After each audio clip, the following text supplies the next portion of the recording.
Bonjour à tous, bonjour peuple de Dieu, shalom, que la paix de Christ soit avec vous. J'ai vécu une expérience inhabituelle, je dirais même surnaturelle, il y a de cela quelques mois et j'aimerais aujourd'hui les partager avec ceux qui me suivent sur mes réseaux, que ce soit sur Facebook, sur YouTube, sur Instagram et autres. Aujourd'hui en tout cas, j'aimerais le partager avec vous. Alors, il y a de cela quelques mois, comme je le disais, mes enfants, j'ai des petits-enfants, ils sortaient de l'école. Après l'école, il y avait certains qui avaient soif. Et comme l'école n'est pas très loin du supermarché, c'est à 2 pas de l'école, c'est juste à côté au fait. Je me suis dit, ah ok, on va aller vite fait prendre quelque chose à boire, on va se procurer quelques boissons. Chaque enfant est arrivé dans le supermarché en question, et puis chaque enfant a pris une boisson. Mais il y avait un de mes enfants qui n'arrivait pas à ouvrir sa bouteille. Elle n'arrivait pas à ouvrir le flacon de boisson qu'elle avait pris. Elle me l'a passé. Alors, lorsqu'elle m'a passé, une fois que ce flacon-là de boisson était entre mes mains, ça commençait à trembler. La bouteille en question se mettait à trembler. Je me suis dit, oh, mais qu'est-ce qui se passe? J'ai pris la bouteille, j'ai donné à ma fille aînée. J'ai dit, est-ce que tu sens quelque chose? Elle me regarde, non, rien. Ma fille, lorsqu'elle tenait cette bouteille, il n'y a rien qui s'est passé. Lorsque je reprenais, la bouteille se mettait à trembler de nouveau. Donc, vous voyez, l'eau, une boisson, c'est liquide. Le liquide, ça se mettait à bouger. J'ai pris encore, j'ai donné à une autre de mes filles. J'ai dit, est-ce que toi, tu sens quelque chose? Rien, maman. Quand je récupérais cette bouteille, à chaque fois que moi, je récupérais cette bouteille se mettait à trembler. L'eau tremblait, ça bougeait, au fait. Directement, j'ai compris, j'ai eu le discernement. J'ai commencé à prier. On était en pleine rue, les amis. Mais bon, je me suis dit, je m'en fous. Je me suis mis à prier en pleine rue. Et puis, au finish, la bouteille en question, on a fini par le jeter. Mais en réfléchissant, je me suis dit, imaginons un instant que je n'avais pas pris cette bouteille pour prier. Et imaginons que ma fille, directement, avait bu cette boisson sans qu'on ait prié. Imaginez je ne sais pas ce qui serait passé, au fait. Et une fois que j'ai pris cette bouteille, lorsque je regardais la bouteille, je voyais bien qu'il y avait un signe bizarre, un œil fermé, l'autre ouvert. Ce sont souvent des signes pas très nets au fait. Donc, mais je bénis Dieu en même temps. Je bénis Dieu de ce qu'il avait fait que je puisse sentir le mouvement bizarre et que je puisse directement avoir le discernement, commencer à prier. Et puis au finish, quand j'ai donné à ma fille, elle voulait plus boire, elle a jeté directement, on a jeté ce flacon. J'ai béni Dieu, au fait, même pour l'action de ma fille, même pour tout ce qui s'est passé. En tout cas, je rends grâce à Dieu. Parce que lui seul sait qu'est-ce qu'il y avait exactement dans cette bouteille et qu'est-ce qui serait passé si ma fille avait pris ça comme ça. Je rends grâce à Dieu. Par là, j'aimerais aussi vraiment interpeller les gens. Vous voyez, ce qu'on achète dans certains supermarchés, on ne sait pas d'où proviennent ces choses, on ne sait pas qu'est-ce qu'ils font avec, on ne sait pas quels sont les esprits qui accompagnent, que ce soit la nourriture, que ce soit la boisson, que ce soit quelque chose d'autre au fait. Vous voyez? Donc c'est vraiment moi, ça m'a énormément édifié, ça m'a interpellé, mais je pense qu'avec le recul, le Seigneur voulait que je sois témoin au fait de ces choses, que je sois moi-même témoin de ces choses, afin d'être plus vigilante à l'avenir. Et depuis là, je contrôle tout ce que j'achète pour mes enfants ou pour moi-même. Je regarde, je contrôle et je me rends compte, depuis cette expérience-là, le Seigneur m'a notamment ouvert les yeux, en fait, le discernement, je dirais, le discernement afin de voir certaines choses qui ne sont pas très clean, certaines choses qu'on achète qui ne glorifient pas Dieu, mais qui sont plutôt à l'honneur de l'ennemi.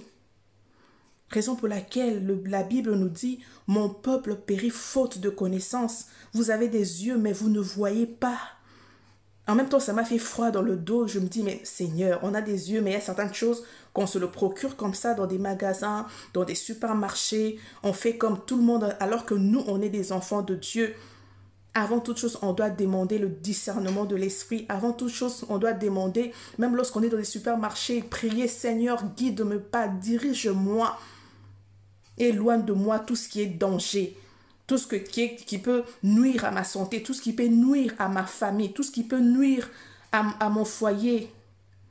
Prions même avant d'acheter les choses, en tout cas, parce que le monde là où nous sommes, c'est vraiment très compliqué. Lorsque le Seigneur vous ouvre des yeux, vous comprendrez beaucoup de choses. Et depuis, comme je le disais, je constatais qu'il y avait énormément de choses que l'ennemi a polluées au fait.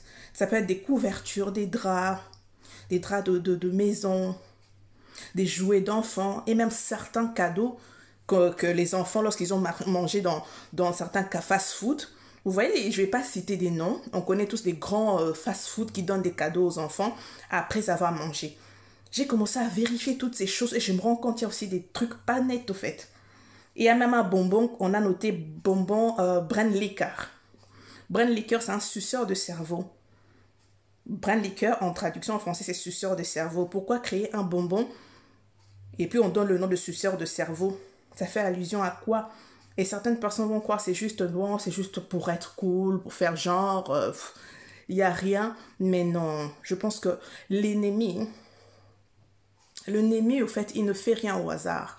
On n'est pas dans un monde de hasard. Dieu ne fait pas les choses au hasard. Et ce serait vraiment une grande erreur de croire que le diable, il fait les choses au hasard ou même ses agents font les choses au hasard. Non, il n'y a pas de la blague.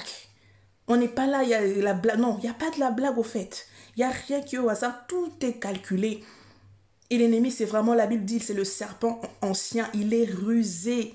Il est dans les choses subtiles. Il est dans les choses simples. Il est dans les choses, tu vas dire, que ça, c'est juste un jouet d'enfant, hein, c'est banal. Je me rends compte que, comme je le disais, que ce soit dans les jouets d'enfants, les cadeaux des fast-food, certains bonbons, les nourritures, les habits, les couvertures, les draps. Vous allez voir, je vais laisser défiler les images. Il y a même des habits où il y a des chaînes. C'est pas pour nous, les enfants de Dieu. Il y a des habits où vous allez trouver des dessins de serpents, des signes de mains bizarres. Et même pour certains dessins animaux aussi. Spider-Man, par exemple. Mais pas que Spider-Man. J'ai mis la photo pour les personnes qui ne connaissent pas, mais vous allez voir la photo. Les photos vont défiler en tout cas avec toutes ces choses, tous ces signes bizarres. Il y a Spider-Man, il y a une poupée géante, là j'ai pris ça aussi en photo. Mickey Mouse également, les amis, Mickey Mouse. Ça, j'ai pas pris en photo parce que je pense que nous tous, nous connaissons qui est Mickey Mouse. Donc, dès que vous voyez ces signes qui vont défiler tout à l'heure, évitez-les comme de la peste. Plus que même de la peste, évitez ces choses. Évitez cela. Et l'Esprit me communiquait que ce sont des choses qui vous induisent dans une forme d'adoration inconsciente. Vous voyez? C'est pas que tu es en train de louer de ces choses, tu les célèbres ou tu adores ces choses de façon consciente, c'est d'une manière inconsciente. Et l'adoration, c'est très subtil. Dans quel sens? Tu laisses ces choses dans ta maison. Tu les portes. Tu laisses tes enfants les porter. C'est-à-dire que tu es en accord avec ces esprits-là. Tu les célèbres d'une manière, au fait. C'est une forme de célébration. Tu as dit, tu es en accord avec ça. Tu célèbres ces choses. C'est vraiment une forme d'adoration inconsciente. Ce sont des choses aussi qui ouvrent des portes, qui donnent des accès à l'ennemi. En tout cas, les mamans, papa et maman, mais j'insisterai énormément sur les mamans parce que c'est nous qui faisons surtout les courses avec les enfants, les achats, tout ça. Mais en tant que parents, pour faire courant, soyons tous vigilants. Les mamans surtout, en tout cas, j'insiste, les mamans, réveillons-nous, réveillez-vous. Laissez-vous conduire par l'Esprit de Dieu. Même quand je partage ce message, j'ai la chair de poule parce que je réalise, non, l'ennemi, il est vraiment malin. Il est malin.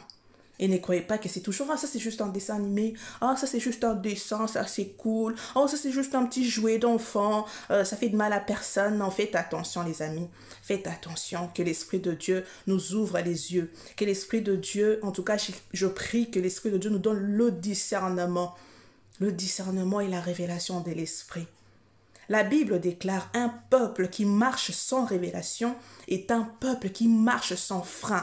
Nous, on est des enfants de la lumière. Nous devons marcher avec la révélation de l'Esprit de Dieu. Aller à gauche lorsque l'Esprit nous dit d'aller à gauche. Aller à droite lorsque l'Esprit nous dit d'aller à droite. Et savoir éviter ce que l'Esprit nous dit d'éviter. J'espère que ces messages vont vraiment trouver une place de choix dans vos cœurs et que l'Esprit de Dieu va vous éclairer. C'est ma prière. Que Dieu vous bénisse.